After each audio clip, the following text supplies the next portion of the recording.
لەسەر یاریگەی فەڕەنسا و هەریری یانەی هەولێر میوانداری دەربەندیخانی کرد لە یەکێک لە یاریەکانی ئەم هەفتەی خولی نایابی کوردستان. یانەی خاوەن ماڵ باشتر دەستی بە یاری کرد و فشاری تەواوی خستە سەر گۆڵی میوان. لە خولەکی سی عومەر ئیبراهیم توانی گۆڵی یەکەم بۆ هەولێر تۆمار بکات.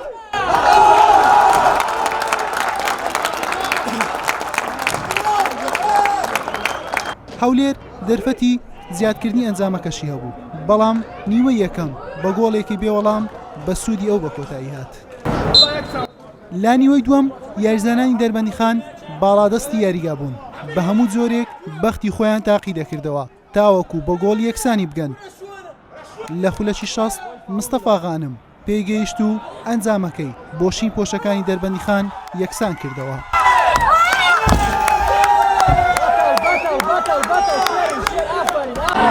یاریزانانی هەولێر هەموو هەوڵێکی خۆیان خستە گەڕ بۆ ئەوەی گۆڵی دووەم سەرکەوتن تۆمار بکەن، بەڵام کات زوو تێپەڕی و ناوبژوان فیکەی کۆتایی لێدا و یاری بە یەکسانی بە کۆتا هات.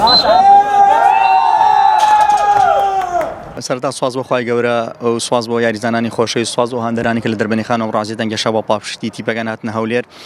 بەڕاستی یاری ئەم ڕۆمانیارێکی قورس بوو و لە ناو یاریگای هەولێر و لە ناو چیمەنی سروشیش ئەمە هەر خۆی بۆ خۆی قورسێکی هەبوو لەسەر ئێمە.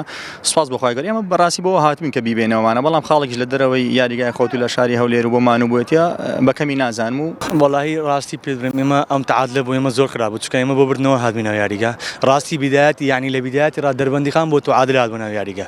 من بە یاریزانەکانیشم وت ئەم یانەیە کە لە دەرەوەی یاریگای خۆی هەموو یارێک بۆ تعادل یاری دەکات، یعنی تەطبیقاتی مدەڕیبی جێبەجێ دەکەن دیارە، یعنی خاستنە دیفاعی مەزبوط دەکەن.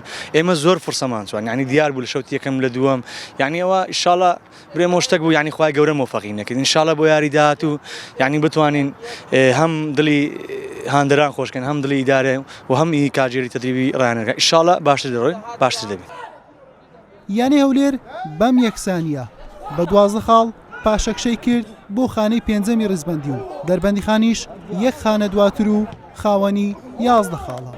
حوسێن محەممەد کەناڵی پێم هەولێر.